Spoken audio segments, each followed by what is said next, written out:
Welcome, everyone, to this second of the podcasts series dedicated to the approximately 50,000 Indian and Gurkha soldiers that fought and died to free Italy and Europe from Nazi and Italian fascists in World War II. In this second episode, we will focus on how the more than 200,000 Sikhs currently living in Italy have worked tirelessly together as a community to honor their ancestors, including funding and designing a dramatic life size statue in the British Commonwealth Indian Soldier Cemetery in the Italian city of Forlì. And the cemetery is located in the shadows of the northern Apennine Mountains, where part of the Gothic Line offensive took place. Those admirable Sikh efforts have come despite most of the Sikhs, the overwhelming majority of whom arrived in the country in the past 30 years as farm laborers and now underpin key parts of the Italian agricultural sector, were unaware of the contribution of their forebears. The bronze statue of the two Sikh soldiers aiding an Italian co-belligerent soldier now fighting for the Allied army on the Adriatic front symbolizes the brotherhood in arms esprit de corps forged among parts of the British Eighth Army soldiers that fought on the Gothic Line offensive between August 1944 and April of 1945. Satnam Singh, a de facto spokesman for the Sikh community in Italy, will explain how the plan for the statue was hatched nearly 2 decades ago and was unveiled some 12 years ago. He will also explain how an unfortunate act of political vandalism on the eve of the statue's unveiling nearly marred the grand opening ceremony. We will also hear again from Italian Daniel Cesaretti.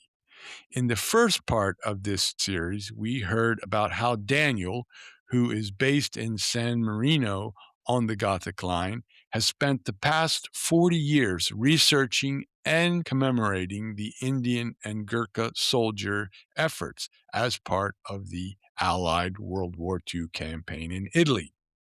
As a follow up, we will hear from Daniel about his efforts and how they have faced opposition from neo fascists who still refuse to accept that former Italian dictator Benito Mussolini and his fascist army were war criminals that brought the country to ruin by partnering with Adolf Hitler, and of course, how it took soldiers from more than 30 countries as part of the Allied forces that came to Italy to end the dictatorship and fascist nightmare. In addition, we will hear from a current Lieutenant General of the Indian Army and his reflections after spending 2 weeks tracing the feats of Indian soldiers that fought in Italy. He will also note how the Indian soldier World War II legacy could help bridge differences that divide modern day India if the story were better known.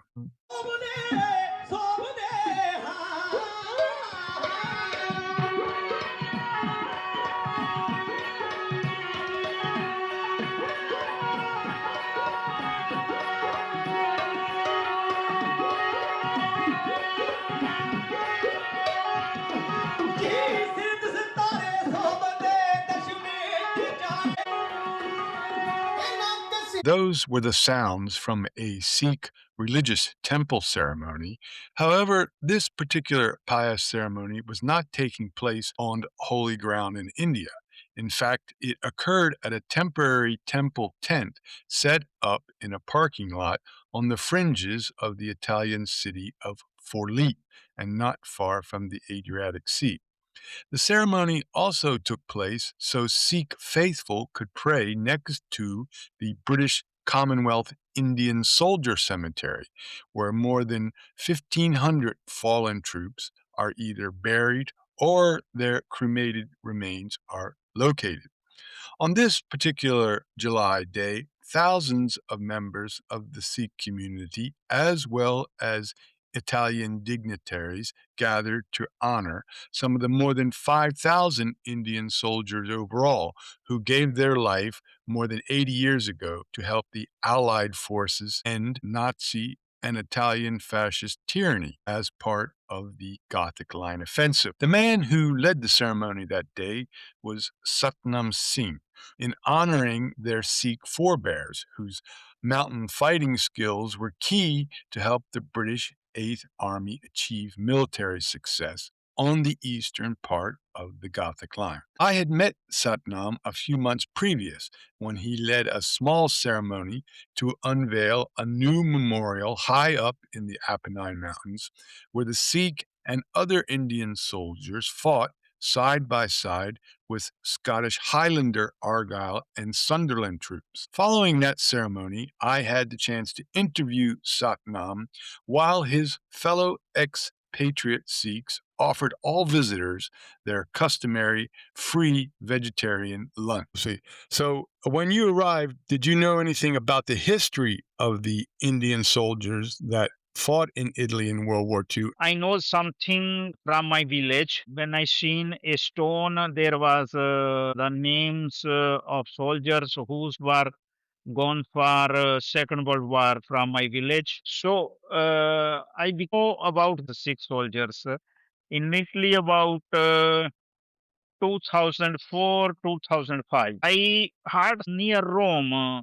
There is American soldiers at Nettuno, and about years later, when I was in Italy, I go there. There was nobody cremated at Nettuno from my community, and when I came to north side, I knows about our soldiers. So you mentioned to me before there's 200,000 Sikhs living in Italy today, along with several hundred thousand more Indians. So for the majority of those people who arrived as immigrants over the last 20, 30 years, most of them are like you. They didn't know anything about the Indian soldiers who fought in World War II in Italy. About this history is one man, Bhupender Singh Holland, who wrote two books on Indian soldiers. He found the documents from Commonwealth, and I read these books.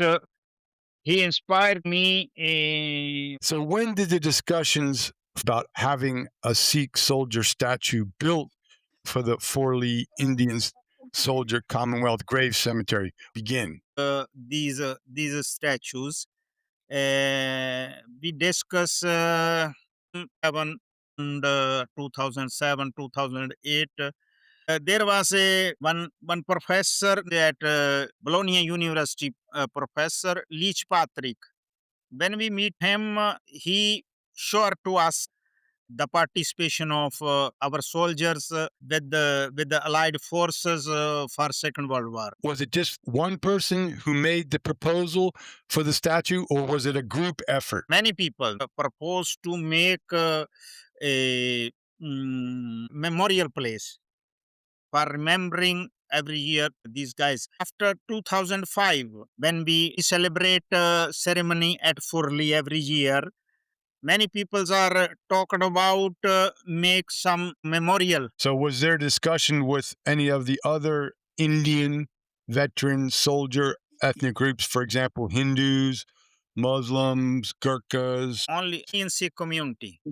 Once you had made a decision to make a statue, who was the person that designed the statue? There was a Bulgarian artist name of Stefan Pop Dimitrov. He's living near Vicenza. And you told me when we spoke earlier that there was changes in the original design. For example, first it was going to be one person, then they decided to add more than one. Tell me a little bit about that. Yeah, we were first to make one statue. after other people told you make two statues. Okay. Then came another people. They told, okay, if you make two Sikh soldiers on the soil of Italy, is not good. You make three statues. One statue must be Italian soldier because now we are on Italian soil. So the three statues is good message for the future. How much does the statue cost? Statue, the base and transport, we were gone about more than 70,000 euros. And how did you raise the money for that? Raise the money, it was very difficult. We were going to all temples in Italy. There was about 20 temples. So like this arrived about more than 40,000 euros. So after we were going to home and home, door to door, our community, we achieve collect all money like this. And some people came from England. They helped to us and help from Holland. A little help from France and some help from America and Canada. Okay, so when the statue was finished and then you had to have it transported from Vincenzo, where it was built, to Forlì, and then there was going to be a ceremony to inaugurate the statue. I understand it was vandalized when it arrived. The people were protesting. Some red paint and wrote something we don't know. And police told to us this is vandalism. So municipality and they make security for 3 days. And since that time, has there been any further vandalization? Some maybe 6 years ago, they put fire on this statue.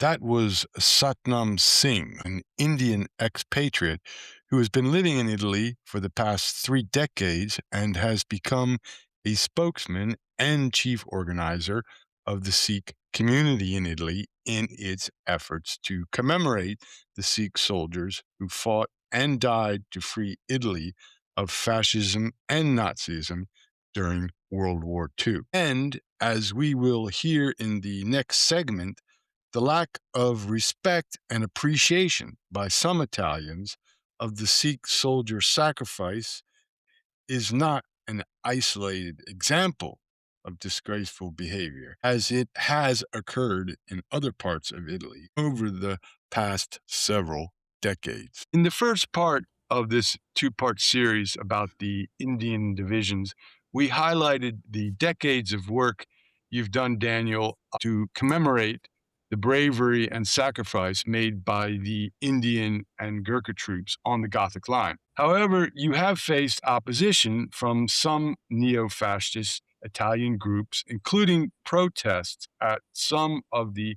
memorial dedication ceremonies. So can you tell us a little bit more about this opposition that you have faced? Well, it was a single individual in the last years after he had seen that on yearly basis, if not more often, the government of San Marino was holding official commemorations. So it's a standard pattern throughout the years, and we also often had the heads of states attending a ceremony which included wreath laying and the visit of dignitaries from abroad. Throughout these years, I have brought no less than 1,000 individuals and dignitaries and representatives from the UK and India. So this individual who's has a nostalgic feeling for a fascist era, shows up at the ceremony where he's holding a single man side show in which he's silently protesting with posters and leaflets about the crimes committed by these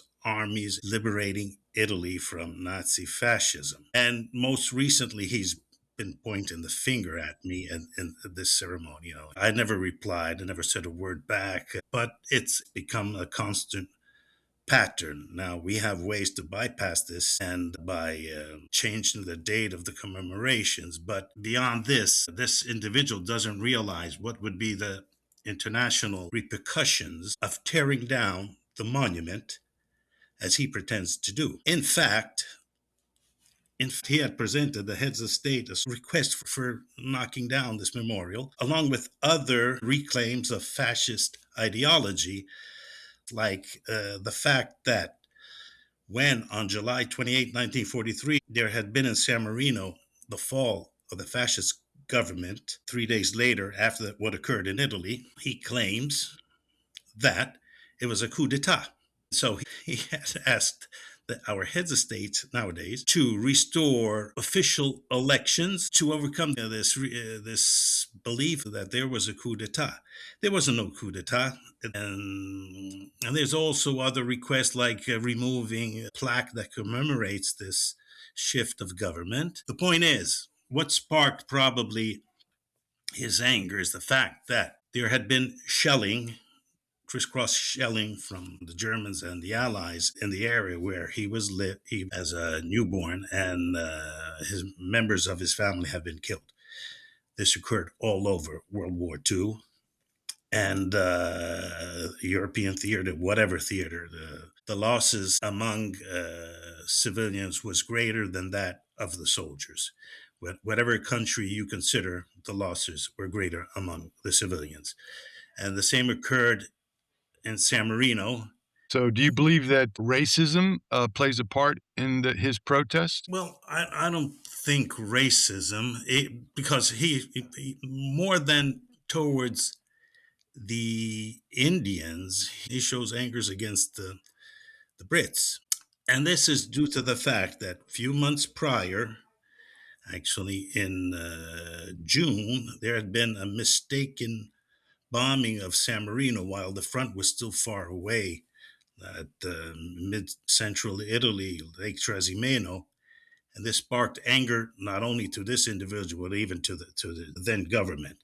As a matter of fact, after the war, there's been a 20-year plus litigation between San Marino and the UK for refunding. And so among the people of San Marino, which is, as you know, a mini independent state, there was anger and resentment towards the UK. So when I initially proposed the erection of this monument in remembrance of these brave Gurkhas and Indian troops, there was so dubious consideration of San Marino, so I had to find the support of a well-renowned Italian historian to underline the importance of erecting such a memorial. And luckily, the people responded positively. And now, after about 20 plus years, they realize the importance of this event. Since this is very curious, the relationships between San Marino and the UK have really sparked, and I could say they're optimal at this point. So this goes to show the benefit and in improving and the improvement you can have by commemorating the fallen of those nations which were caught in the battle. The same goes for the initiatives I have promoted on the Italian territory in several regions, in Tuscany, Umbria, Marche, and even Emilia-Romagna. There's been a great improvement of relationship between India and Italy. Actually, in recent years, there's been a treaty signed by Italy and India in fighting maritime and sea piracy.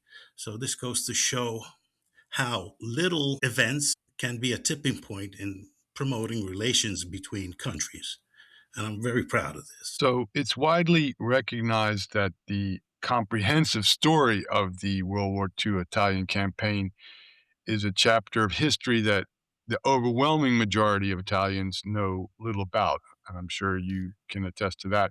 So does this lack of knowledge about what happened 80 some years ago play a role in, say, for example, in these protests and not appreciating the actual bravery and sacrifice of the Indian soldiers. Well, it takes so long to learn these things, even for myself. I have discovered the importance of these things just 30 years ago, although I was in military history since I was able to read. And moreover, if you go back just 30, 40 years ago, vast part of the Italian campaign was confidential. Many books were not available because they were covered by military secrecy. So it's hard, to put all these bits and pieces together of history. It takes a long time, and it takes longer time still even to divulge and inform the wider public. But I am working well across the good part of Italy, and I see more and more youngsters appreciating history because this is, I would like to call it, interactive history. I'm part of a group, we're by the hundreds at this point, and we're studying the advance of the Allies, whether they were Indian, New Zealanders, or Brazilians, all across Italy, meter by meter. And so goes for other specific topics like the Japanese American or the 90s American Black Division. In any part of the Gothic Line, as well as other parts, which includes the Gustav Line, we are erecting memorials by each and every semester. So there's growing attention now. And moreover, even among the Allied military academies, because this was a forgotten front. That of Italy was a forgotten front because it was not really a successful front. And so we have soldiers and veterans and senior officers who are studying the Italian campaign because it teaches you some very specific lessons, especially on the characteristics of the ground in Italy, the landscape, which is comparable to no other country. It's a very specific topic. So the current Italian government is headed by Prime Minister Giorgia Meloni and her political party, Fratelli d'Italia. And of course, Mm. her party has links that trace back to Mussolini's fascist party. And so, can you tell us what is the reception or the interest of her party, the government, commemorating and participating and enhancing this memory of the bravery and sacrifice that the Indian soldiers and other Allied soldiers made in Italy in the World War II Allied campaign? Well, I have developed all these memorials and many with the local authorities who have practically no relation with the central government. The central government participates every year in the celebrations of the Indian independence. I'm attending as well, so you see Italian ministers, and they recognize what the Indians have done in liberating Italy. For what concerns the 25th of April, which is the National Liberation Day, that's more of a leftist significance. And if Maloney shows up in such events, she wouldn't be very welcome because she still has a sort of descendants from what was fascist Italy. That aside, still today there are nostalgic groups in Italy, especially in the hometown of Mussolini, Predappio. So on the Liberation Day, 25th of April, or the following days when Mussolini was executed by the partisans, it's the end of April, you'll see gatherings in Predappio of nostalgic individuals, and so on the day of his birth, which falls, I don't know, in the summer. And so there's two main events in Predappio. There's also a mausoleum of Mussolini in Predappio. So this goes to show there's still elements of nostalgic feelings for fascism, aside the one I know in San Marino. Daniel, thank you very much once again for participating in the podcast and sharing your thoughts. They're very illuminating and certainly help to understand what, as you mentioned, is a story that still is rough around the edges and not really well known in amongst many circles. Yeah, thank you so much for having me. And for this last segment, we're going to return to the Indian Soldier Commonwealth Grave Cemetery in Forlì, where I had the chance to interview a high ranking officer of the Indian Army, Lieutenant General Gur Amar. I talked to him during a visit he made while touring a host of different Indian memorial sites in Italy. He was guided by fellow compatriot and longtime Italian resident Drew Ferrati, who has participated in the first part of this series about the Indian soldiers fighting in Italy, as well as an earlier episode where he discussed his work to get the British Commonwealth Grave Commission to fix mistakes of names on the tombstones of various Indian soldiers in different cemeteries in Italy.